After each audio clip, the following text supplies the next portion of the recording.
Welcome to the Kratos Defense and Security Solutions Fourth Quarter 2024 Earnings Conference Call. At this time, all participants are in a listen-only mode. After the speaker's presentation, there will be a question-and-answer session. To ask a question during the session, you'll need to press star 11 on your telephone. You will then hear an automated message advising your hand is raised. To withdraw your question, please press star 11 again.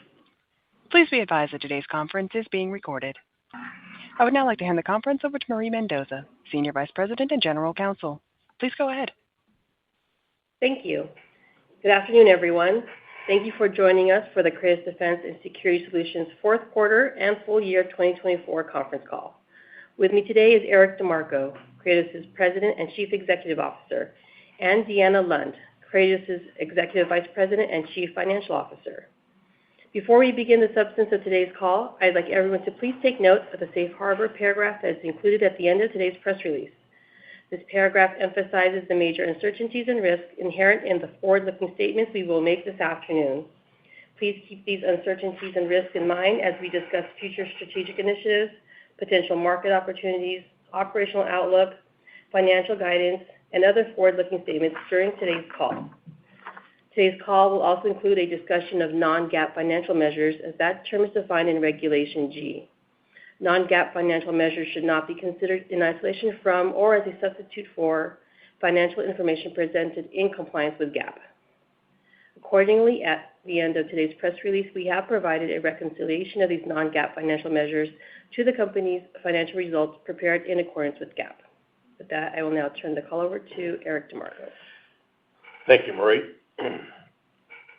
We achieved our financial objectives for 2024, with Kratos positioned for sustained and increased future growth and profitability as we begin 2025, with the United States beginning a generational recapitalization of defense and strategic weapon systems, and with national security funding expected to significantly increase here in America and with our allies. Key highlights from today's financial report include 2024 organic revenue growth of 9.1%, fourth quarter cash flow from operations of over $45 million, Q4 and full year book-to-bill ratios of 1.5 to 1 and 1.2 to 1 respectively. Kratos is forecasting 2025 organic revenue growth of 10% over 2024. And today, Kratos is forecasting 2026 organic revenue growth of 13 to 15% over our fiscal 25 revenue growth forecast of 10%. Also importantly, beginning in 2026 and continuing into 2027, we are currently looking at significantly increased EBITDA margins for Kratos as certain existing programs either begin or see increased production. Certain long-term fixed-price contracts we have been working under for a number of years are renewed at higher rates, enabling us to recover going forward the past few years' inflation-driven increased supply chain and labor costs, and Kratos realizing leverage on our fixed costs as our revenue base organically grows. In 2024, we demonstrated again that the Kratos balanced business plan approach, including making internal investments, being first to market to meet customer demand, and profitably grow the business and making money, generates value for all Kratos stakeholders. Additionally, the Trump administration, the new Secretary of Defense, the DOGE initiative, and the proposed Forged Act, which we are particularly excited about, are all looking to increase innovation, reduce cost, increase efficiencies, receive more for less, and rapidly field relevant hardware and systems now, not in the future based on a PowerPoint presentation, each of which we believe Kratos is uniquely aligned to address. Kratos is a defense industrial-based hardware manufacturing company, not a people-based services or consulting company. The savings from DOGE and the Secretary of Defense's announced 8% reallocation of defense budgets we believe will be beneficial for hardware companies like Kratos, as Kratos' products are in demand, ready to go now, and the U.S. defense manufacturing industrial base is being recapitalized. Areas of emphasis noted by the new administration include hypersonic systems, unmanned systems and drones, space and satellite communication systems, each which are certain of Kratos' largest business areas. Additionally, we believe that the President's recently announced Iron Dome or Golden Dome for America initiative will be significantly positive for our company, with Kratos' proven hardware and systems in air defense, space and missile defense, radars, space and satellite sensing, hypersonics, propulsion systems, solid rocket motors, and directed energy systems. Also importantly, we expect to see increased demand for Kratos' target drone, ballistic missile targets, and hypersonic target franchises, as the new Iron Dome USA or Golden Dome system will need to be tested and the warfighter trained against threat representative targets. Relevant Kratos programs include Israel's Iron Dome, Iron Sting, Arrow, and Sling of David, and in the U.S., THAAD, Patriot, Aegis, Author, Rother, JLENS, HPTSS, Titan, and other systems, certain of which are already being mentioned as elements of the President's Iron Dome initiative. It is possible that initial significant Golden Dome funding could be included in the proposed 2025 supplemental, which could be very good for Kratos in the mid to near term. Kratos is a recognized industry leader in developing upfront, for scale, and also being able to produce at scale affordable, qualified military and national security-related hardware, products, and systems that work every time for the warfighter. This is what we do. We are a mil-spec hardware, products, and systems company, which is not easy to do, and we believe Kratos' capabilities and our proven past performance qualifications are incredibly valuable to our nation's national security and also the Trump administration's national security vision. Directly related to Kratos' mil-spec hardware capabilities and past performance quals, Kratos has recently received several large new program awards, including in the hypersonic area with the MACH-TB 2.0, the largest award in our company's history at approximately $1.5 billion, positioning Kratos for significant projected future revenue growth and margin expansion. MACH-TB is intended to provide an affordable bridge between hypersonic ground tests and system-level flight tests, which will reduce overall hypersonic development risks and time and provide rapid transition of innovative hypersonic technologies to the warfighter. As a result of these program wins and additional new programs, we have high confidence of being awarded in 25 and 26, consistent with Kratos increasing our forecasted organic revenue growth for 26 up to 13 to 15% with increased EBITDA margins. We will also be making investments over the next 24 months, including in property, plant, and equipment, in order to successfully build, integrate, and deliver the related program hardware, products, and systems, and successfully execute on these opportunities. A key element of Kratos' strategy also includes working very closely with our partners, including the traditional prime system integrators and also certain of the new defense technology companies. We believe that Kratos' affordability, speed of execution, innovation, mil-spec hardware capabilities, and rapid fielding techniques bring added value differentiation to both our partners and our customers, and we are seeing an increasing number of teaming and partnering opportunities as a result. Over the last several months, Kratos' affordable hypersonic systems, including Kratos Erinyes and Dark Fury hypersonic vehicles, and Kratos' Zeus and Oriole rocket systems, continued to progress, including the execution of several successful flight missions. Kratos' ability to go from a clean sheet design to multiple successful hypersonic flights, including glide vehicles, propulsion, and other systems, in approximately 2 years at a cost multiple orders of magnitude lower than previously performed, is just a recent example of the strength of Kratos' industry-leading software, digital engineering, technical hardware, and system integration capabilities. Kratos' hypersonic franchise is rapidly expanding, including additional systems we are now working on as we are able to provide our customers with actual flying, low-cost, reliable systems at scale, not pretty pictures or websites. Kratos, being first to market and having multiple successful flights of our glide vehicles and other systems, has generated significant customer interest, which we expect to turn into future funded opportunities. With Kratos' MACH-TB Hypersonic Program Award, we will be announcing in the near future the location of a major new Kratos hypersonic production, test, integration, and execution campus in the United States in conjunction with the customer, where a large amount of the work under the MACH-TB program will be performed. The new MACH-TB program campus and facility will be separate from the new Prometheus facility I will discuss shortly.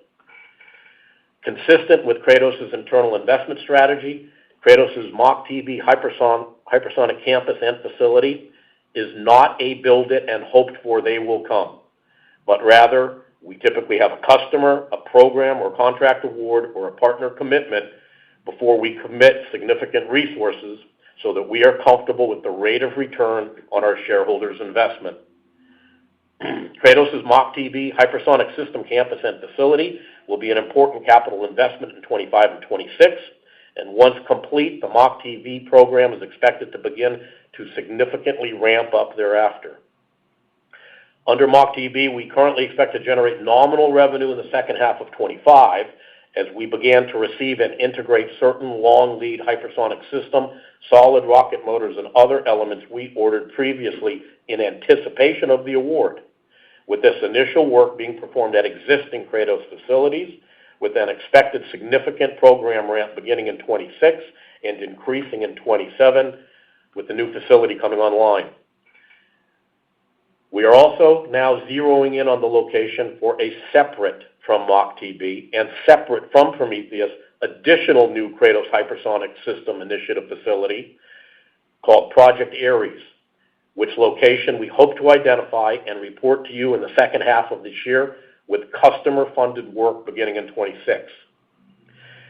Kratos Turbine Technologies and our jet engine and propulsion business, which were key contributors to our 24 performance, are also positioned for continued future growth, including in the missile, drone, loitering munition, hypersonic, supersonic space, and other areas, with propulsion systems being certain of the highest priority and well-funded national security areas.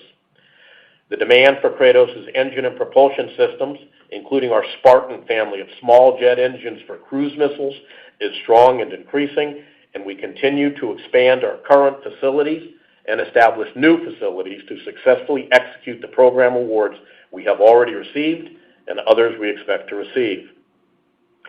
We have moved out on our new jet engine test and production facility in Oklahoma, which is directly related to our partnership with General Electric Aerospace and certain missile and drone programs, with this facility expected to be completed in late 26 or 27 and forecasted revenue contributions expected to begin thereafter. Kratos Turbine Technologies Blade Works has been focused on a new classified jet engine program we have for a large new tactical airborne system, which program could become one of KTT's largest in the future, and also a separate classified program, which aerial system flight is planned for later this year. Kratos' C5ISR, air defense, missile radar, CUAS, and directed energy hardware business has a near-record backlog and opportunity pipeline, including a new hypersonic weapon system program we recently received.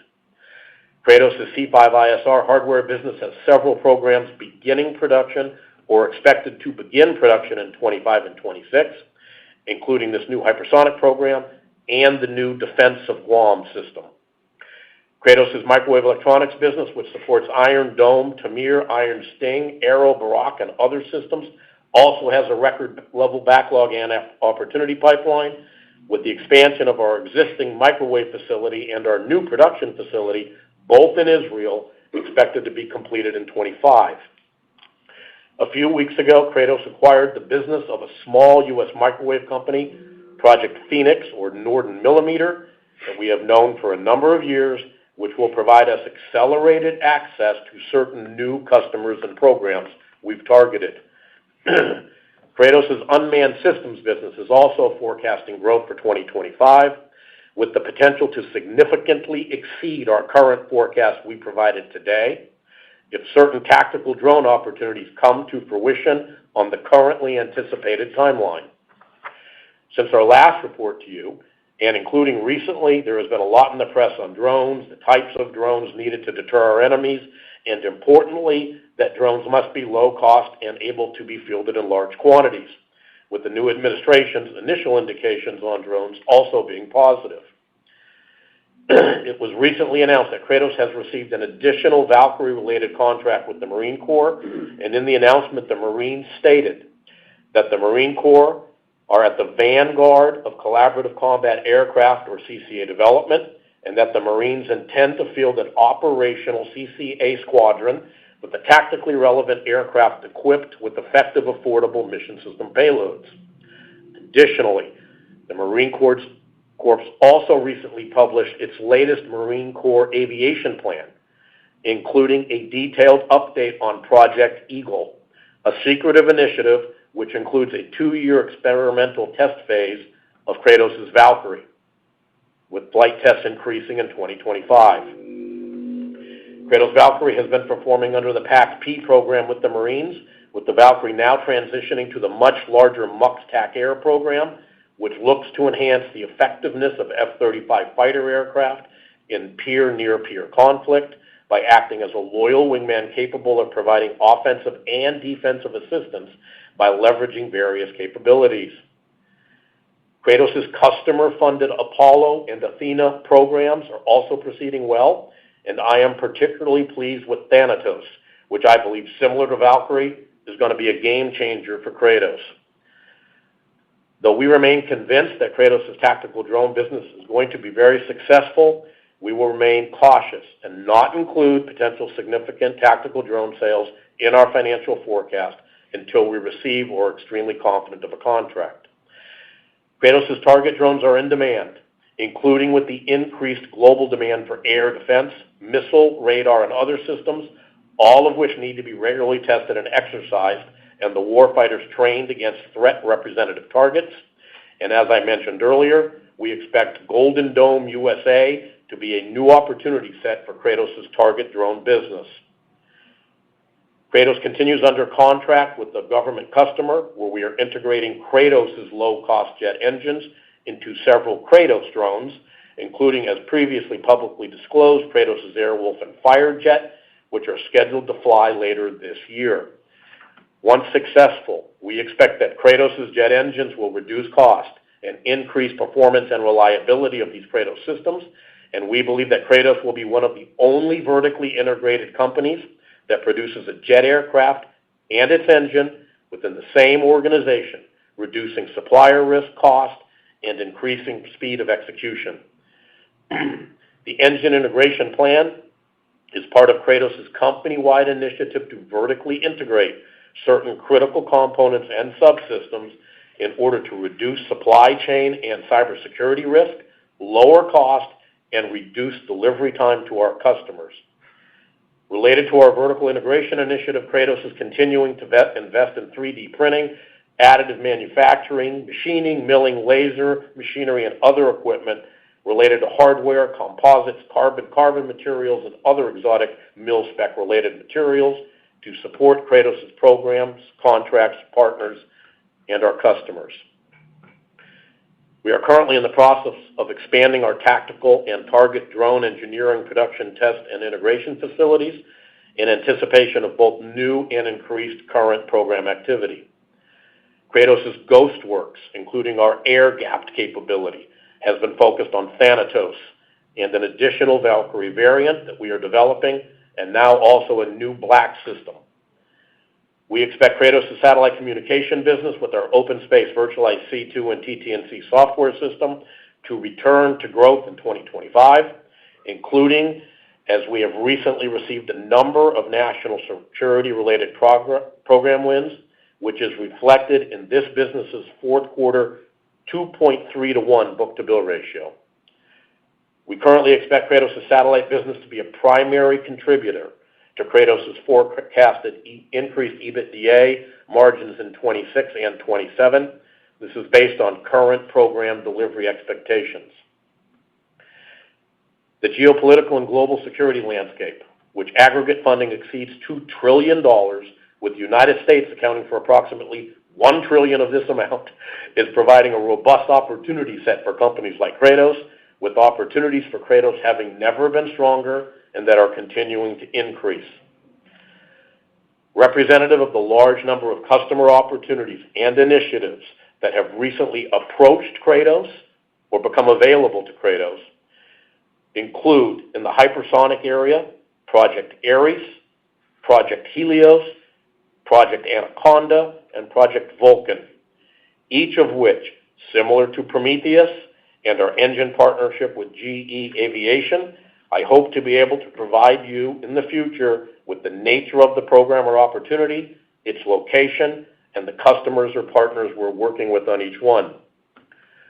Our industry continues to operate under a CRA with no 2025 defense budget currently in place, with the current CRA scheduled through March 14 of 25, at which time Kratos and the entire industry will have been operating under CRAs for approximately 12 of the past 18 months, which is the primary reason we are being cautious with our initial 25 financial guidance we provided today.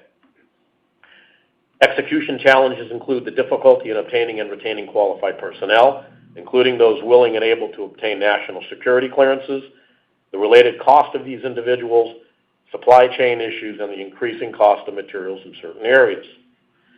We are focused internally on execution of our record backlog and opportunity pipeline, winning new program awards, of which we expect several, with no acquisitions of size contemplated.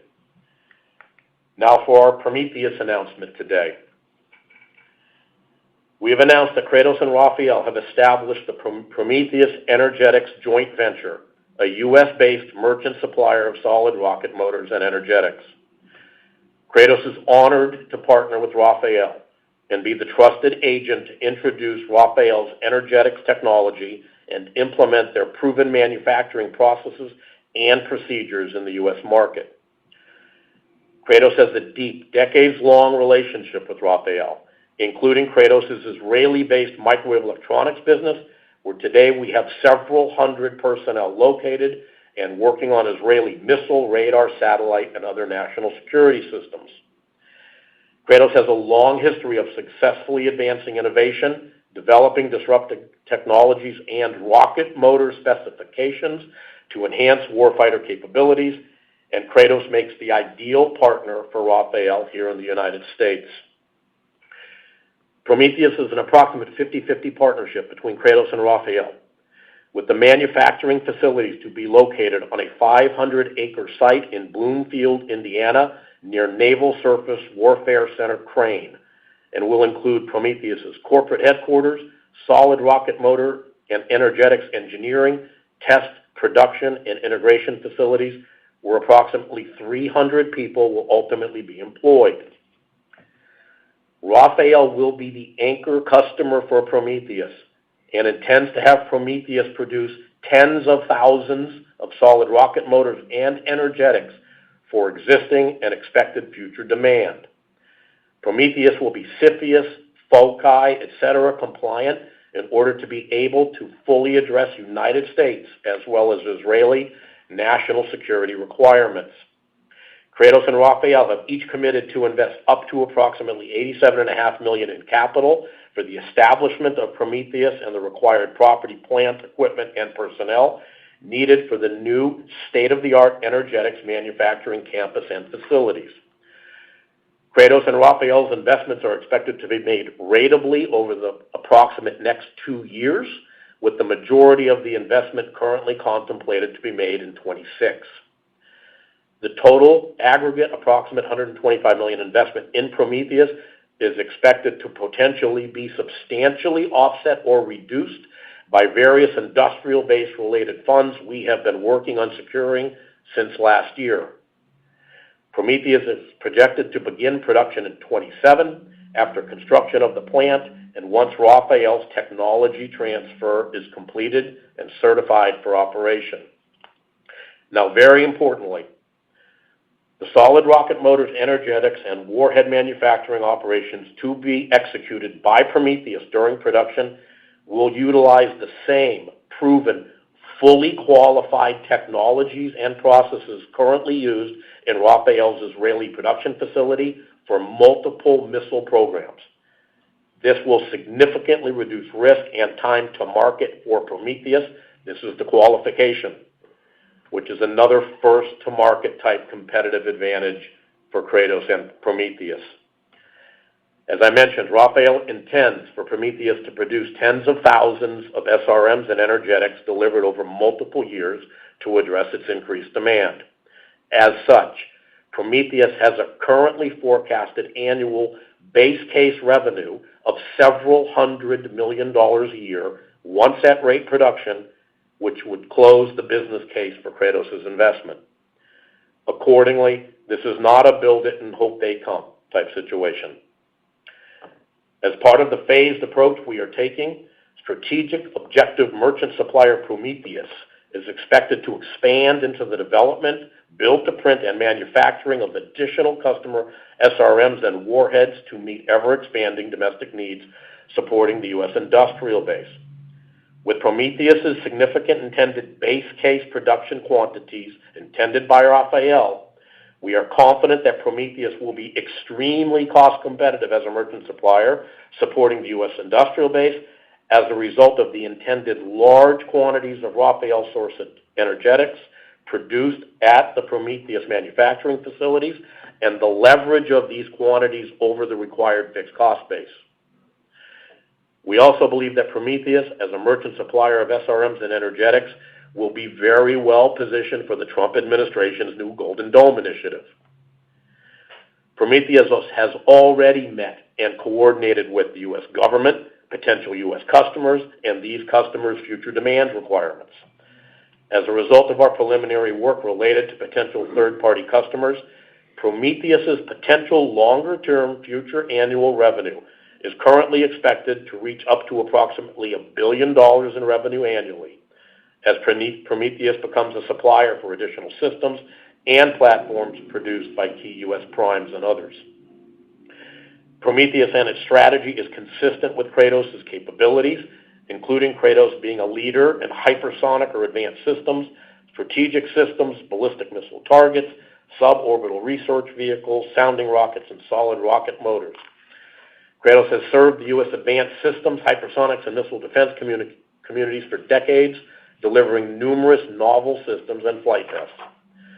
Also, Kratos is the only company today delivering both propulsion and advanced flight systems with Kratos advanced and hypersonic systems, including the low-cost Erinyes glide vehicle, Dark Fury Zeus, and Oriole solid rocket motors, and other Kratos systems and technologies. Accordingly, we believe that Prometheus, once up and running at full rate production, will be a step function catalyst in value creation for all Kratos stakeholders, Prometheus customers, and the U.S. defense industrial base. I'll now turn it over to Deanna to talk about the accounting for Prometheus and then to go through the financial results for our fourth quarter in 2024. Thank you, Eric. Good afternoon. As Kratos will own approximately 50% of Prometheus, we will reflect the results of Prometheus in our consolidated financial statements under the equity method of accounting, under which Kratos will record approximately 50% of Prometheus's net income on a single line, income from investee, in our consolidated income statement. We intend to continue to report Kratos' operating income, net income, and adjusted EBITDA, and other financial matrices from the Prometheus results in order for all Kratos stakeholders to be able to follow the progress of the company, the investment made in Prometheus, and the future return on Kratos' investment in Prometheus. All financial guidance provided today does not include the estimated impact of Prometheus. I'll now turn to this quarter's current results and full year results, as we have included a detailed summary of the fourth quarter and full year financial performance, as well as the initial first quarter and full year 2025 financial guidance in the press release we published earlier today. I will focus on the highlights in my remarks today. Revenues for the fourth quarter were $283 million in our estimated range of $270 to $295 million, which includes notable strength and organic revenue growth in virtually all of our businesses, including our unmanned systems, turbine technologies, microwave products, C5ISR, and defense rocket support businesses. offset by the expected industry-related impact in our commercial satellite business, which includes impacts from OEM delays in the manufacturing and delivery of software-defined satellites. Adjusted EBITDA for the fourth quarter 24 was $25.2 million, also in our estimated range of $21 to $26 million, reflecting a more favorable mix of higher margin revenues, offset partially by increased bid and proposal costs associated with a large potential opportunity, as well as increased subcontractor and material costs on certain multi-year fixed-price contracts. Unmanned Systems organic revenue growth was 10.3% for the fourth quarter, and KGS organic revenue growth was 1.6% for the fourth quarter, which included organic growth in our turbine technologies, C5ISR, defense rocket support, and microwave products businesses of $19.7 million, offset by the expected decline of approximately $16.1 million in the space and satellite business. Cash generated from operating activities was $45.6 million, which includes favorable customer milestone and advance payments. Free cash flow generated from operations was $32 million after funding capital expenditures of $13.6 million. As we planned, we are continuing to make investments to expand and build out certain of our manufacturing and production facilities in our microwave products, rocket systems, and hypersonic businesses to meet existing and anticipated customer orders and requirements, and investing in related new machinery, equipment, and systems.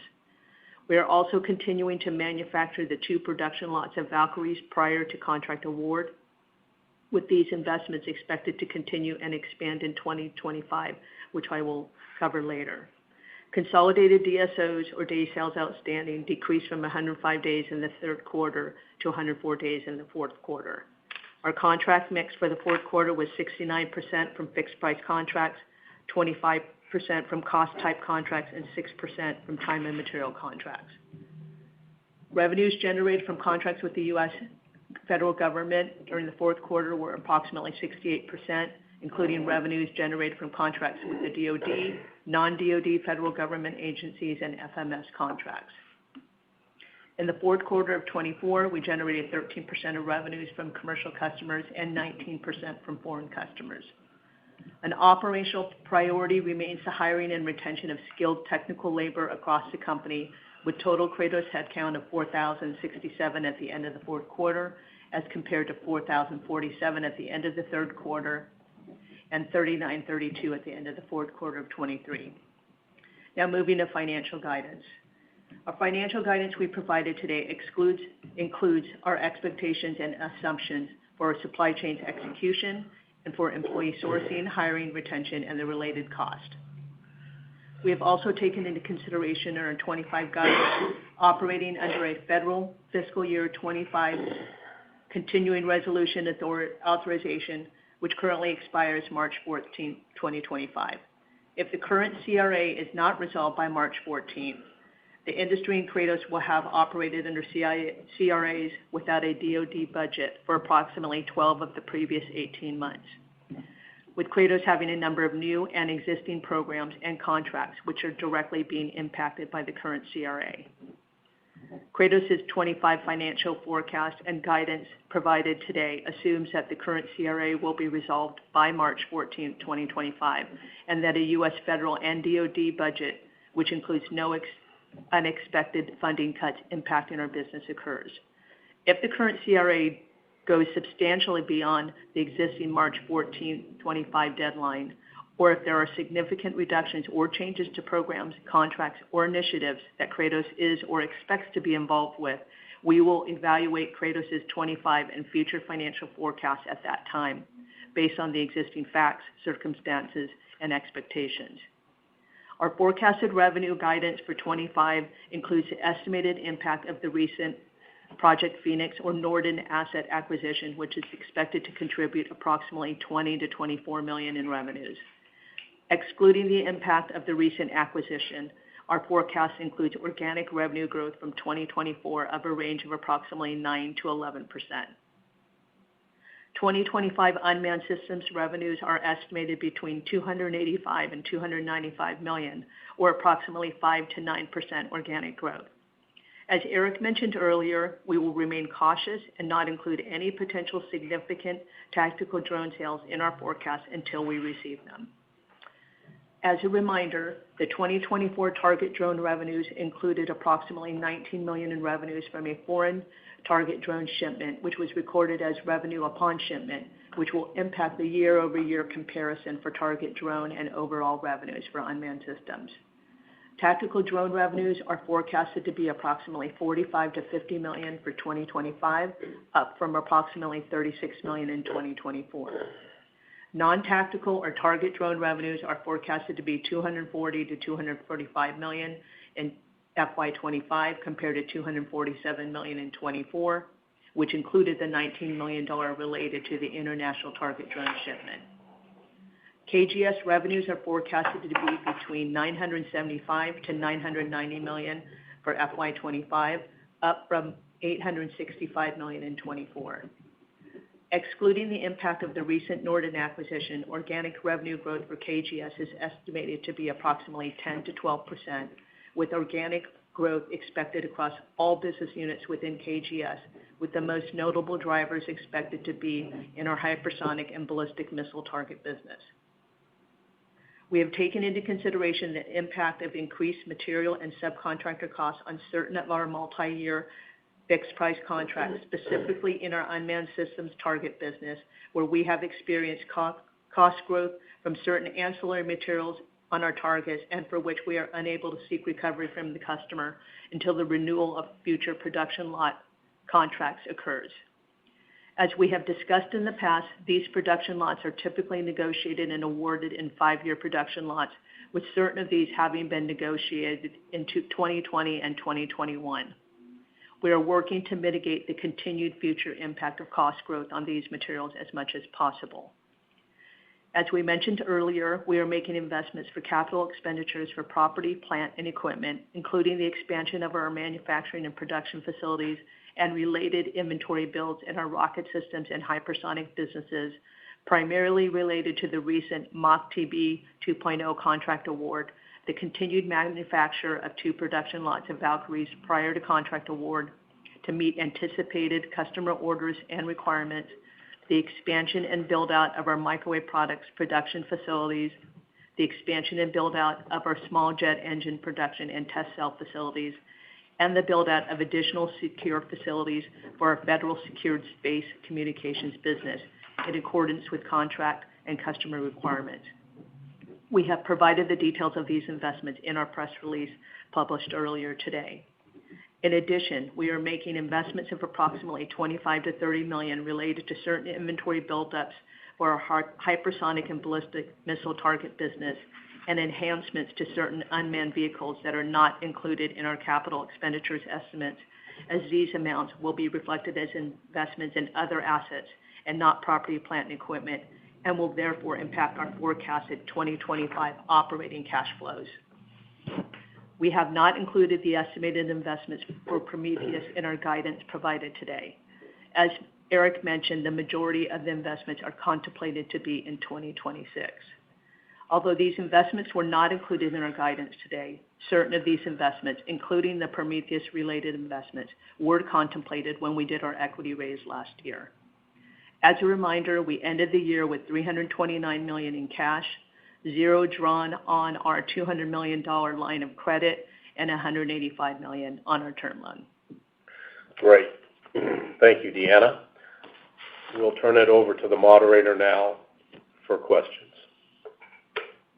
As a reminder, to ask a question, please press star 11 on your telephone and wait for your name to be announced. To withdraw your question, please press star 11 again. Please stand by while we compile the Q&A roster. Our first question comes from Josh Sullivan with The Benchmark Company. Good evening, Eric, Deanna. Hey, good evening, sir. Hi, Josh. Eric, as Kratos becomes more and more of a merchant supplier, low-cost engines, the Prometheus rocket motor JV here, or hypersonics, what does that do to the long-term margin profile or strategy for the company? Yep. That's part of the strategy. The margin profile, as Deanna and I indicated today, is going to start to lift now, definitely in 26 and in 27. It's because of the merchant supplier and the margins we're getting on those, and also, as Deanna mentioned, we got having long-term contracts that get renewed, 5-year contracts that get renewed every year is great for predictability. It's great for planning, but if you have an aberration in inflation like we did in 2021, 22, we can't pass that on to the government until we can re-up the contracts. We've started re-upping them. This year we're going to get clear of virtually all of them, and then we'll be in great shape going into 26. So those are the factors on our margin profile going forward. And then just on Mach 2B2 program, you know the program will be a bridge for future products, but Kratos has a history of converting affordable bridge products to tactical products. Is there any reason we wouldn't think you walk down that path eventually? There is no reason for you to think that we would not do that. Got it. Okay. Thank you for the time. Thank you. Our next question comes from the line of Seth Seifman with J.P. Morgan. Okay. Thanks very much, and good afternoon. Good afternoon, sir. Lots to ask about. I guess maybe one question just about Mach TB. When we think about the evolution of this contract, how it ramps up, what drives both revenue and profitability? Is it kind of an overtime contract? Is it kind of the cadence and velocity of testing events that drive both revenue and profit, and how we think about this evolving over the next few years?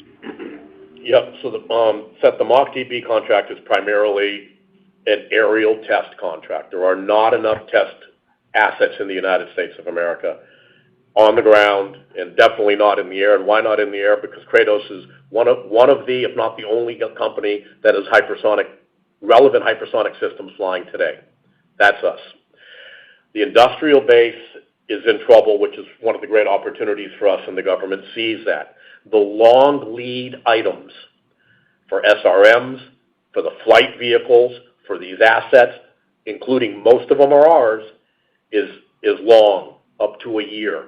So like I said on the call, we're going to get a little bit of revenue this year because Kratos, we lean forward. We went out, we bought some solid rocket motors, and we bought some hypersonic glide vehicle material, and we built them, and we're flying them. You saw another one was announced last week. We've now started to order a significant amount of stuff, which we're going to get beginning of next year.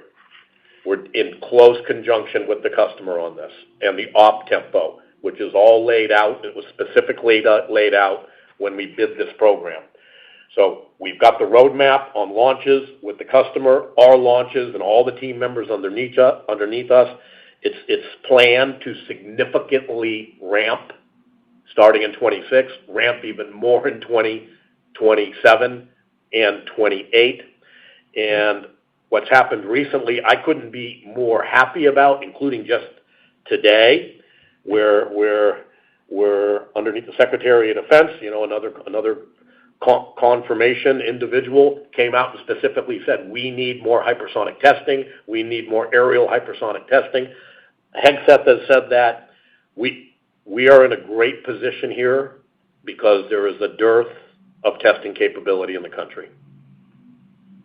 Okay, great. And then just as a follow-up, the investments this year, it's definitely helpful to have kind of the layout of those investments in the release, and it makes a lot of sense to do them given the requirements, and you certainly have the balance sheet for it.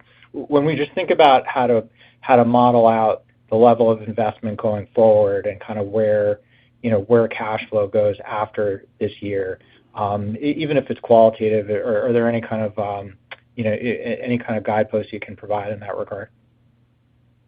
Yeah, so the Prometheus investment is not included in these numbers. So, and as we mentioned in our prepared remarks, the lion's share of that is expected in 26. So that will be something that will be different from 25. But a number of these other items should be non-recurring with all the build-out of facilities that we have laid out in the press release. Most of those should be complete in 25. The only other one that would not be completed in 25, Eric had mentioned earlier, is our turbojet facility that we are starting to build in 2025, but predominantly should be completed in 26. So those would be the two, I would say, plus-ups from the maintenance CapEx that we have historically incurred. Well, that's very helpful. Thanks very much. Sure. Thank you. Our next question comes from Mike Crawford with B. Riley Securities.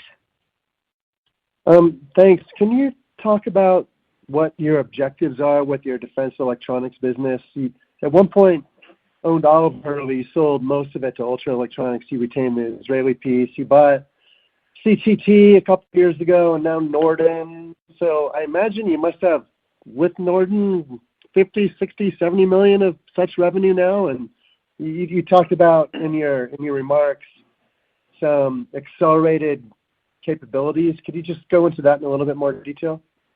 Yep.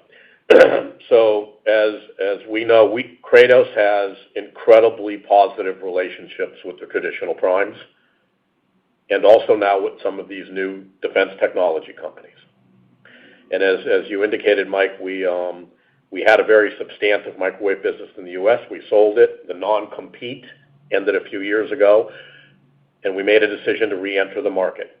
Over the past few years, and it has accelerated recently, the primes are coming to us. They want an alternative, and they know we can do it. And the team that we've put together at Kratos Microwave North America is the gold standard team.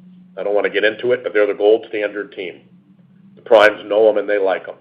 So our objective, to Josh's question up front, we are going to be one of, if not the lead merchant supplier of microwave electronics in the United States. That's our mission. That's what we're going to do. We have an incredible microwave business in Israel. The technology is leading edge, on the brink of bleeding edge, and as you know, we're on virtually every Israeli missile and radar program. So we've got the pedigree underneath all of Kratos. We have now getting some critical mass, and we are looking forward over the next year or two to updating you on this is going to be one of the most rapidly growing and high margin businesses in the entire company. That's our plan. Okay, thank you, Eric. And then what in particular was it that drove this 2.3 to 1 book-to-bill in space in fourth quarter? Yeah. That was primarily related to some of the national federal satellite programs that we were awarded during the period. Yep. And Mike, related to that, I'm glad you asked that. Over the past 6 months, and it's accelerated over the past 3 months, Kratos is being encouraged to prime more. Heretofore, we would have said, okay, our highest probability to have part of something instead of all of nothing if we lose would be the team. We're being encouraged by the government customers to prime more, and we've been doing it, and we've been winning. So that's what's happening here. And so even though our commercial SATCOM business, for the reason Deanna talked about, and Airbus and Thales having issues with their software-defined satellites, is flat right now, the national security business is looking great, and the pipeline, since we last spoke to you all 4 months ago, the quality of it and quantity has increased substantially. So we might have some upside here this year. It's looking good. Okay, thank you. Thank you. Our next question comes from Jan Engelbrecht with Baird. Good evening, Eric and Deanna. Just a quick question on DOGE and the Space Development Agency. We saw the director, there was a sort of disruption in leadership and the willingness of the government now to move towards more fixed price contracts within space. I was wondering if you could just talk more about your position in space, and obviously you're very comfortable operating in a fixed price world. Just what you're seeing there for 2025 and beyond, specifically on the space business. Yeah. And so let me qualify on the fixed price. We are very comfortable on fixed price production contracts or fixed price leading technology contract. Leading, not bleeding. We are not comfortable one bit at Kratos on fixed price development contracts on bleeding edge stuff, including stuff that's never been done before. Other companies do this and they blow their brains out. We are very wary of this. So we're extremely comfortable in the fixed price environment. If we know the game field, we know the technology, it's a production contract, etc. As I mentioned to Mike, and I'll just talk, I don't want to talk about SDA particularly, I don't like to do that, but I'll talk about the space environment on the government and national security side. The number of opportunities right now for us is incredible. It's accelerated dramatically over the last 1 month. Incredibly. And you can read about what's going on out there, and the new administration, one of their priorities, space. President Trump's Iron Dome, or I saw now it's Golden Dome, one of the key aspects of it is space tracking systems, which we're good at. Space communication systems, which we're good at. Space domain awareness, which we have. So my tone has changed incredibly since I last spoke to you on our space business because the game field has changed. Great. Thanks, Eric. That's really helpful. Just a quick follow-up. Just on the marine aviation plan, can you just give us some more details about what it entails that the marine variant has now sort of graduated from PAC-B over to NASDAQ Air in terms of testing or funding or any other details we should expect for 25? Yeah, brother, I cannot. We're very close with the customer. We can't say more than the prepared remarks, virtually all of which is in the public domain already. And so I apologize. I can't go beyond what we've said. No, I completely understand. Thanks, Eric. Thanks, Dana. Jump back in the queue. Okay. Our next question comes from Ken Herbert with RBC Capital Markets. Yeah, hi, good afternoon, Eric and Deanna. Hi, Ken. Appreciate, Eric, the incremental commentary in terms of the expected acceleration in 2026 growth. You've obviously got some tailwinds in hypersonics and space, it sounds like, and microwave electronics. But as we think about that, call it $175 million in growth at the midpoint in 26, can you provide any more details or specifics or confidence around particular programs or how we think about the primary contributors to that growth? Yep. MACH-TB, number one. Number two, a separate hypersonic program we've won. Okay. Number three, a certain air defense system program that we are going into production on. Let me tell you some of the ones that we're on. We're on IBCS, which Northrop has been awarded production on. We are, as you know, Northrop is an incredible partner of Kratos. We are on a number of radar systems for Northrop Grumman and for Lockheed Martin. Lockheed's another incredible partner of ours. We have several of those that are ramping up, right? IFPC with Dynetics. I believe, and I never get ahead of our prime, I believe Dynetics or Leidos, they were awarded LRIP and full rate production together recently. Okay, which was not expected. You know, we build a lot of hardware with our partner Dynetics, which is a great partner. We're actually teamed together now on another very large program. So those are some of the ones that are just going to drive the growth. Also, in our turbofan business, certain missile program. I have to be careful. That's one that's going to add to it as well. So we've got pretty good line of sight right now on 26. That's a very good line of sight. We also do on 27. I just didn't want to get ahead of ourselves, but the next couple, 3 years, we're bolted in. They look solid. Okay, that's super helpful. And as you think about maybe a step change in the margin profile into 26 and beyond, Yep. can you maybe help just a little bit with sort of magnitude of that, and maybe as you think about the business longer term as a merchant supplier and everything you've talked about, that's obviously behind the strategy, which should result in better margins. What do you think the potential sort of EBITDA margin of the business could be in the out years? Yeah, I'd look at 100 basis points or so in 26, up 100 basis points or so in 27, and I say 100 to 150 basis points in 26, 100 to 150 basis points in 27, 100 to 150 basis points in 28. That's the trajectory we're looking at for an increase here.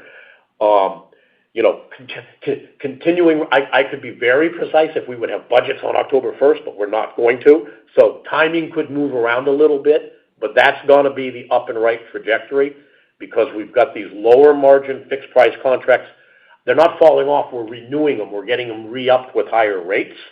The new contracts, obviously, we're bidding with the higher rates that takes into the inflationary impact. And the organic growth, we have the leverage we're getting off of our fixed G&A, and in the production areas, the fixed manufacturing cost is significant. So we have some force multipliers here that's really going to help us beginning in 26. Ken, it was going to happen this year, but as I said, we're in another 6-month continuing resolution, and 12 or 15 of the last 18 months have been under a CRA, and so no new contract awards, which have the new rates in them that we're waiting for. That's been part of the problem. Perfect. Appreciate all the color, Eric. Thanks a lot. Yep, you got it. Our next question comes from Michael Ciarmoli with Truist Securities. Hey, good evening, guys. Eric, Deanna. Nice results. Hi, Thanks Michael. for taking the question. Lots of detail. Eric, I wanted to ask about a little bit more on Prometheus, but you mentioned a lot of different programs. One I don't think we've heard you talk about, so I wanted to get some color on what's happening with Boom Supersonic. They've obviously had some positive developments. And then just on Prometheus, when we think about that opportunity, are you going to be going after, or is this predicated on new program wins and white space, or are you going to actually be taking share from existing in-production programs for some of the shortages that we've been hearing about? And I'm assuming this is both U.S. weapon system opportunities and sort of homegrown NATO ally opportunities as well? Yep. So, all right. So on Boom, I'm going to answer the question, but understanding we are under a very tight NDA with Boom. Okay. From my perspective, Boom is knocking it out of the park. They have the right business plan, the right airplane at the right time. This is Eric DeMarco's perspective. Okay. The market right now, in my mind, is wide open to another commercial aircraft manufacturer. There's Boeing, there's Airbus, they're wide open. And Boom's success recently going supersonic, the first commercial supersonic aircraft in the U.S. ever, is incredible. In addition to that, as you know, we're developing the engine for them with them. Okay? We are on track to be orders of magnitude less costly and orders of magnitude faster than it's ever done before, because as you know, a bunch of our guys and gals did F-22 and F-35. So this is a very important program for Kratos. We've got one of our A teams on it, and our mission is to make Boom successful. So I'll pause there. If you have any questions on that, then I'll go to the next one. Yeah, I guess presumably that's not in the revenue growth plan. I mean, you're talking some pretty compelling visibility, 25, 26, and even 27. Presumably, if Boom execution goes well, that would be additive. Right. So we're at a run rate with them. We are doing everything we can to manage costs, to be a great partner to them. Okay, and so no, that is not a major or even a medium-term growth driver for us. That program is not. We have several other ones. Got it. On the second part of your question, I got to be very careful here because obviously Rafael is owned by the government, the Ministry of Defense is involved, et cetera, et cetera, et cetera. Okay. Our plan is to service Rafael and all their needs first with Prometheus. That's first. Okay, that's the base case. Okay. We are looking at a number of white field opportunities, new ones that are out there. There are a lot, and this is in the United States and internationally, there are a lot of new weapon systems out there, lots and lots of them. As I said, the key difference here, Kratos and Rafael and Prometheus, is we're mil-spec qualified already on weapon systems. All these other guys that are trying to get in, they're not qualified. We're qualified. Okay. Got it. So that's what we're trying to do, and primarily, my opinion, right now, we're going after white field stuff, and there's so much demand out there. Sure, we might bump into some guys here and there, but that is not the mission here. Got it. That makes sense. Thanks, guys. Appreciate it. Yep. Our next question comes from the line of Noah Poponak with Goldman Sachs. Hey, how's it going? Noah, good to hear from. How are you, sir? How are you, Eric? Good to talk to you. Thanks for taking the questions. Hey, what's happening with Sentinel and from your perspective, and what does that mean for your position on the program? Yep. So we work with Northrop Grumman. As I said before, Northrop Grumman is an incredible partner with Kratos. And we are on the ground transporters for the missiles and the warheads and other things like that. So look at us as part of the missile piece.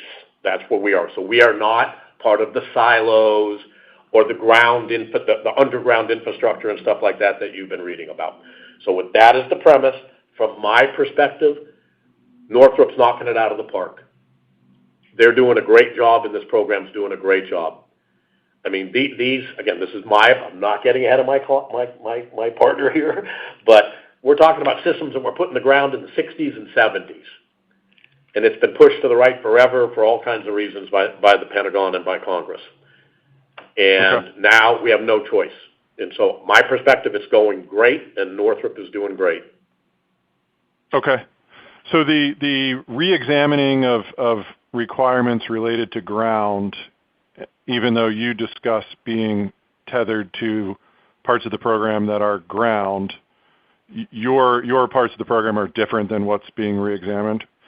Yes, the ground piece that's being re-examined, the silos, the communication infrastructure underground, the command and control modules underground, the launch modules underground. Okay. So Kratos has nothing to do with any of that. Think of us as part of the missile because we move the missiles around. Right. So you're on the ground. You're on the ground, but above ground. Just wanted to. No, it's a good question. We're above ground. Just wanted to be sure there. Okay, got it. Yep.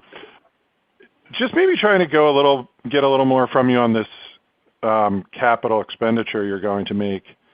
$130 million is double. It's really kind of triple where you were run rating not long ago. Has your opportunity set tripled, or has your customer asked you to take on even more of the upfront funding? And, I guess just how much negotiation did you have around how much timelines can slide in this industry, and therefore who should pay for what? Yeah. So Noah, if we look at where we were last year, so it's approximately double where we were last year, and in that $135 million, there's approximately $30 million related to the Valkyrie second lot build. So those are conceivably you could call that inventory, but the way we classify it is as capital. So those are for based on customer indicated demand and requirement. So we expect to sell those. So I would take that $30 million off, and then specifically related to MACH-TB, that's about $22 to $24 million. That's for the $1.4 billion contract that we just were awarded. And what we didn't say in the prepared remarks is actually I think Eric did, is we are looking to offset some of our investment with industrial-based funding and other type of funding that is out there. But we have not assumed any of that offsetting the CapEx. In addition, so we've got about $15 to $16 million that's related to building a new facility, production facility in Israel, and then expanding one of our existing facilities there. That's $15 to $16 million. That is non-recurring. So that is based on customer demand, record backlog, record pipeline there. And on that one, Noah, we received recently a $250 million contract in Israel for a new classified system that's starting to ramp next year. We had to build this new part of this new facility for that program, so it'll be recovered in that program. In addition to that, our Israeli microwave business, we've now won a number of space-based microwave programs. We're actually going on the birds, so we need space-qualified facilities. So we're building those out for these programs, the cost of which over time in the future will be recovered in the rates, okay. On those programs. Okay, also on MACH-TB, in addition to what Deanna said, the campus and the facility to do all the integration work, we'll build it, we'll depreciate it in the future. The depreciation goes into the rates. We get paid for it. Okay? So, and that's why I went out of my way on the prepared remarks to say we typically don't do a build and they will come. We've got a contract, a customer, or a program. The customer has said, we're going to give you this program. You stand up the facility. You can recover it over time in the rates, and that's what we do. Okay, great. I really appreciate all that detail. You got it. And maybe just last one, Eric. Valkyrie, you've detailed the customers that have maybe kind of moved to the front of the line versus who was originally there. How are those tracking versus what you thought 3 to 6 months ago? And then with the maybe originally intended customer, some interesting comments on force multiplying fighter fleets from the new administration, but I guess it's early days. So where do they stand on what they want to do with loyal wingmen? Yeah, so the easy one first. The Marine Corps is an outstanding customer. They are knocking everything out exactly as they've communicated. So nothing has changed from my perspective of any significance with them. They are completely tracking, okay? I was surprised when they announced Project Eagle, which of course I knew about, and what the Valkyrie is doing there, and what their plan is with the Valkyrie. That was surprising to me, but I'll take that as a good thing. There are several other things like that out there that are happening that we can't talk about that could be announced by the government, and I think you all would find them encouraging. So from my perspective, Marine Corps is great. It's on track. They are at the front of the line. Okay. On the other customer. So on the other customer, you might have saw on the Secretary of Defense's 17 protected programs. That program is one of the protected programs. Okay. So I look at that as a good thing for us, mid and long term. I can't talk much more about that other than what was out there because of the security classifications on this. I cannot get ahead of my skis with that customer publicly. Okay. All right, great. Thank you so much. Yes, sir. Our next question comes from Trevor Walsh with Citizens JMP. Great afternoon, team. Thanks for taking the questions. Just wanted to maybe step back around the facilities build-outs and just ask a larger strategic kind of level question for you, Eric. I appreciate all the commentary around building out kind of the vertically integrated process just having it being kind of the main supplier, et cetera. There's some other maybe more venture-backed funded companies out there kind of talking about plans for kind of mega facilities, mega factories, kind of do it all in kind of one-stop shop fashion.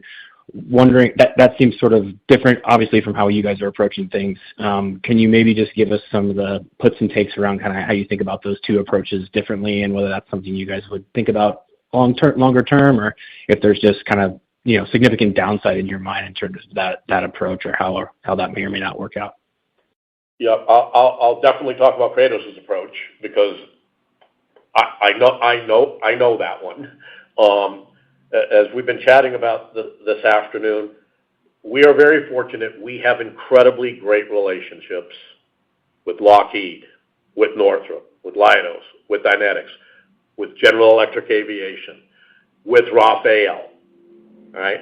And so our model, because we're a publicly traded company, I know a lot of the investors personally, they're focused on rate of return, as they should be, is we typically, because I don't want to say never, because you never know what's going to happen, we typically do not make a significant investment in something like Prometheus, or something like GEK, General Electric Kratos, or something like that, unless we have a customer that's committed, that's going to buy stuff. The partner is going to step up and pay a significant amount of money to offset our risk. Okay? We don't do a build it and they will come. That's not our model, and I don't see us doing that. We are very comfortable with what we're doing, and our partners are very comfortable with what we're doing. And the reason why our partners do this with us, and this has really come to the forefront the last 6 months, 3 months, because affordability finally matters fiscally. Kratos is affordable. Our hypersonic systems are 1/10, 1/15 the cost of other stuff. And we're doing multiple successful flights. Customers are taking note, and they're coming to us. Okay? This is one of the primary reasons I believe we got MACH-TB was Zeus, Berenice, and some other things we're not talking about. Okay? We talk to the customer in advance. We look at their strategy documents. We spend $5 or $10 or $15 million demonstrating and flying a relevant system that meets I don't want to say a requirement because it gets gray in there, meets a need that they have, and then we win. And that's what's happened with our engines now, both the turbojets and the turbofans, the solid rocket motors, the hypersonic flyers. It's happening right now with our tactical drones. It's happening. One of the best decisions we ever made, and I know it's not obvious yet, is building the Valkyries. Because customers are coming to us and they're flying them, and they're putting mission systems on them. Because cutting through all the bullshit that's out there, there's nothing else flying other than GA. And GA is a great company, by the way. There's nothing else flying. And so mission systems can get tested. Concept of operations can get tested, blah, blah, blah. That's all happening with Kratos' tactical drones. I just can't get into details because I'm not allowed to. So that's our philosophy. So you can compare that with the other guys. I really don't know what theirs is. You can compare it to them, and I'm sure there are pros and cons.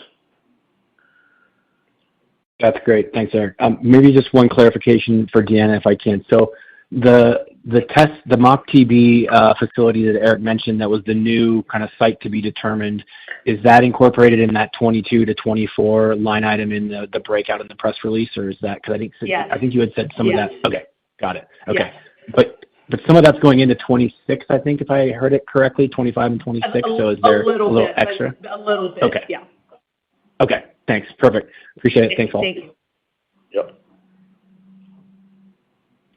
Our next question comes from Joshua Zepfel with Noble Capital Markets.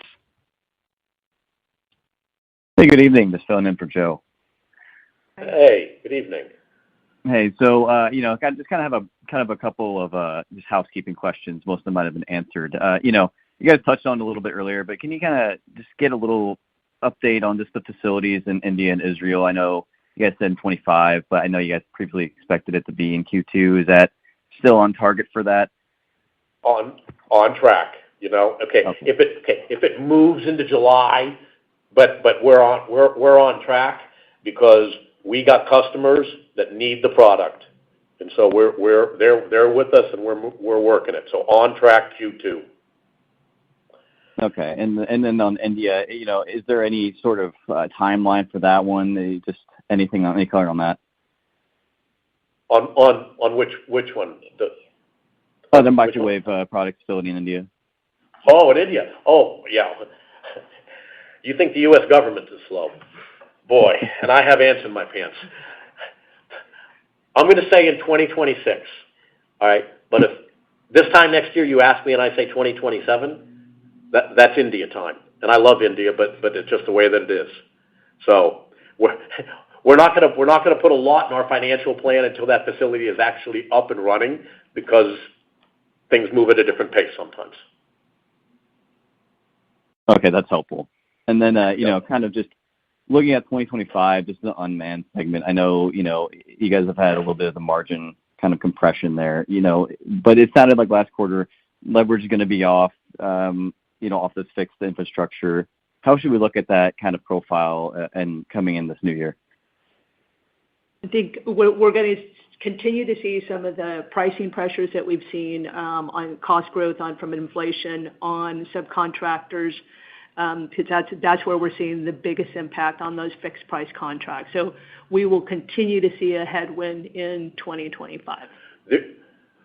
So we have two programs that are multi-year programs, target drone programs. Okay, both of them are coming up now for renegotiation on the next 5-year lot. So we're going to get this fixed. Okay, there are two subcontractors out there that you all are aware of nationally, and they have been raising cost significantly. All right, so we're going to get it addressed in the contract, and you guys know me. I'm working on a backup plan or a vertical integration plan because we can't have this. Okay, that's perfect. Thank you so much for taking my question. You got it. Our next question comes from Andre Madrid with BTIG. Eric, Deanna, good, afternoon for you guys too. Thanks for taking the question. I guess just looking specifically on tactical drones, there were a couple things you guys called out last quarter that I was hoping we could revisit. The first being, Apollo was in contract documentation. I think Athena was under contract, and that Valkyrie had also been down selected for an international program. Can we just get any updates on those, if possible? Yep. Apollo is under contract, and we're working away.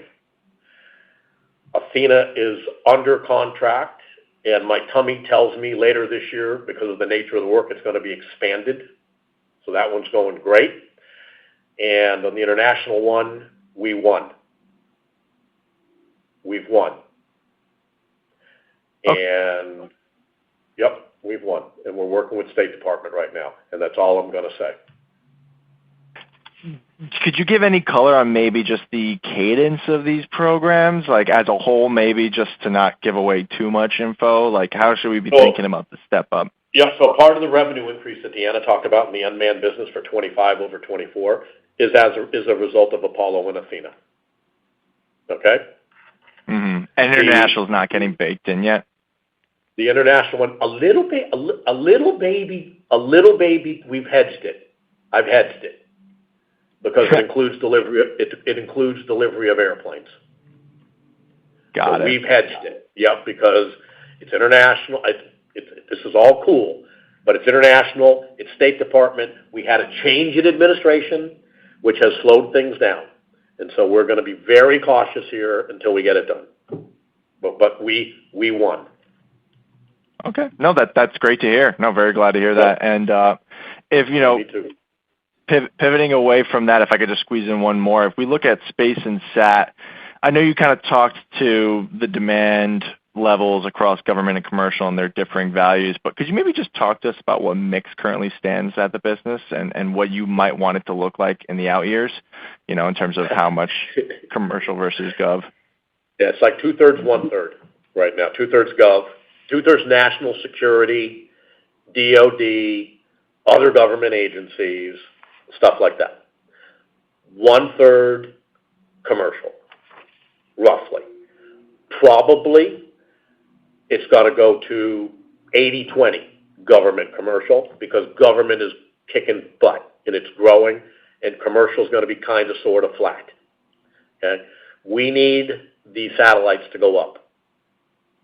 Okay?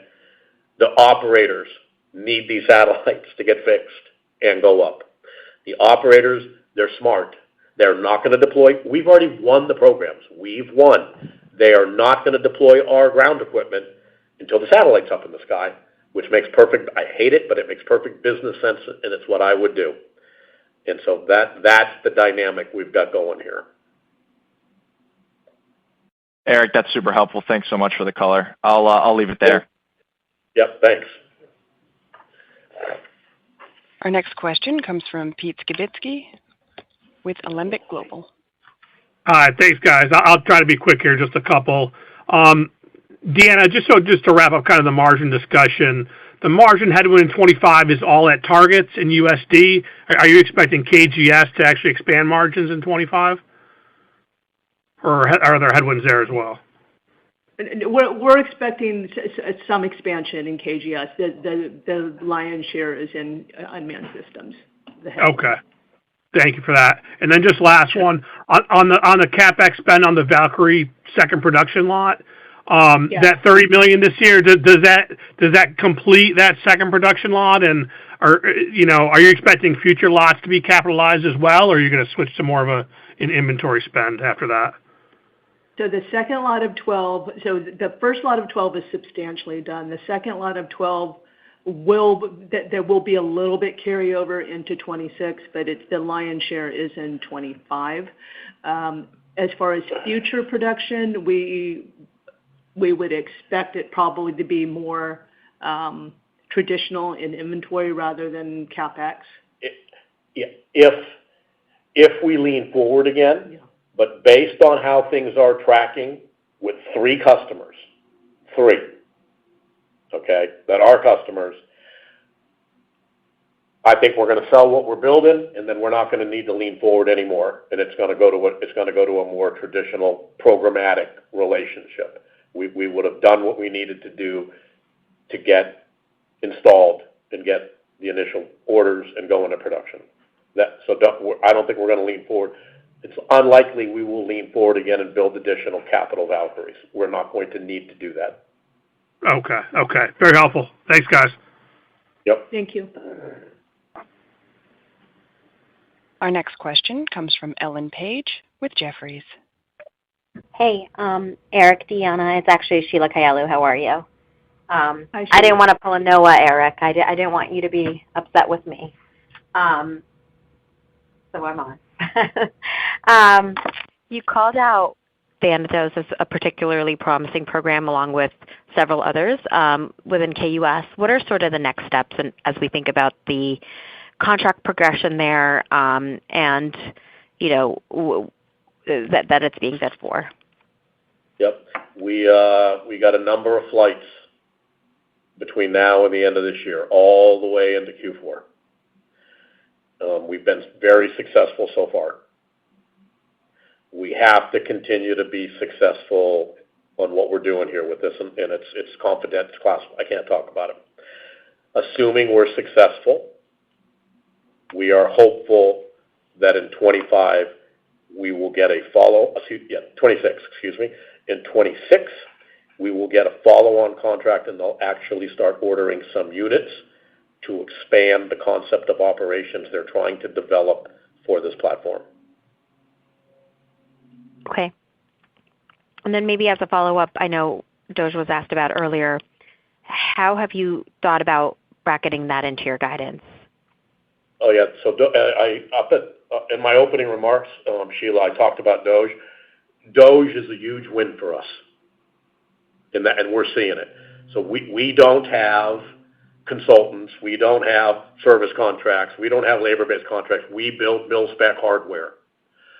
And the Doge cuts, that money is going into rebuilding the manufacturing of the defense industrial base, which is Kratos, which we're seeing, and it's going into buying hardware that's ready to go right now. We've already received some contracts in the past month directly related to what's going on here in the reallocation of resources. DOGE is a huge win for us. The Forged Act, Senator Wicker, what he's trying to do is outstanding for us. And as I mentioned, one of the undersecretaries that's being confirmed to take a look at his comments yesterday, it's phenomenal for us relative to drones, hypersonics, affordability, low-cost hardware. So hardware is the place to be right now, and having past performance quals, up and running manufacturing facilities where we're building relevant mil-spec stuff, that is in demand across the board. And that's why, what was our book-to-bill ratio? 1.5 to 1. We just did 1.5 to 1, and it looks like 2025 is going to be another gangbuster booking year because of people are coming and buying our stuff. So DOGE is good for Kratos. Understood. That's great. Thank you. You got it. Yep, you got it. That concludes today's question and answer session. I'd like to turn the call back to Eric DeMarco for closing remarks. Great. Excellent. I know it went long today, but obviously we announced Prometheus, and I had told you we were working on it and that we were in the red zone, et cetera, well, we got it. So I apologize it took so long, but we wanted to give you all the information on it because it's a big win for the United States. It's a big win for Kratos and Rafael and our industrial base, et cetera. So thank you, and we look forward to talking to you when we report Q1, which I think will be the first or second week of May. So thank you. This concludes today's conference call. Thank you for participating. You may now disconnect.